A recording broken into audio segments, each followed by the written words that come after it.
Hello friends, તો ચાલો બનાવીએ એકદમ ટેસ્ટી મિક્સ શાકભાજીના હેલ્ધી મુઠિયા। તો તેના માટે એકદમ ઝીણી સમારેલી કોબીજ, ખમણેલું ગાજર, ખમણેલું બીટ, ખમણેલું દૂધી, લીલા ધાણા, આદુ, લસણ, લીલા મરચાંની પેસ્ટ, થોડો ગરમ મસાલો હાથથી ક્રશ કરીને અજમો એડ કરીશું, થોડી હિંગ, હળદર પાવડર, થોડો લાલ મરચું પાવડર, થોડા ધાણા જીરું પાવડર, મીઠું સ્વાદ પ્રમાણે, થોડો ગોળ અને 2 થી 3 ચમચી જેટલું તેલ એડ કરીશું અને અહીંયા થોડું ખાટું અને એવું દહીં એડ કરીશું 4 થી 5 ચમચી। હવે આ બધી જ વસ્તુને એકદમ સારી રીતે મિક્સ કરી લઈશું। પહેલાં મિક્સ થઈ જાય ત્યારબાદ તેની અંદર 1 વાટકી બેસન એડ કરીશું, તેની સાથે 2 વાટકી ઘઉંનો કરકરો લોટ એડ કરીશું અને લોટ બાંધીને રેડી કરી લઈશું। એકદમ સારી રીતે થોડો લોટ એડ કરીને લોટ બાંધીને રેડી થઈ જાય એટલે હાથને તેલવાળા કરી લેવાના અને તેની અંદરથી આપણે એકદમ સરસ મુઠિયા બનાવીને રેડી કરી લેવાના છે।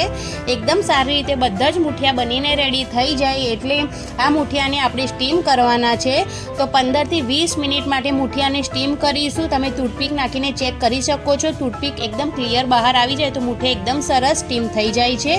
હવે મુઠિયા સ્ટીમ થઈ ગયા છે તો તેને કટ કરી લેશું। તો આ રીતે ચાકુની મદદથી કટ કરી લેવાના છે। હવે તેનો વઘાર કરીશું। તેલ ગરમ થઈ જાય એટલે તેની અંદર રાઈ, જીરું એડ કરીશું।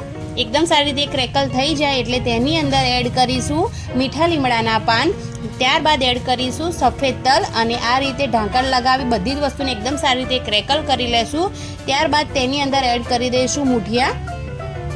તો એકદમ ટેસ્ટી મુઠિયાની રેસીપી બનીને રેડી થઈ ગઈ છે। બધા જ શાકભાજીનો ઉપયોગ કરીને બનાવી છે, બાળકોને લંચ બોક્સમાં પણ આપી શકો છો। તમારે ફૂલ વિડીયો વોચ કરવો હોય તો તમને મારી ચેનલ પર મળી જશે। તો ફ્રેન્ડ્સ, ચેનલને સબસ્ક્રાઈબ કરી લાઈક, કોમેન્ટ, શેર જરૂરથી કરજો।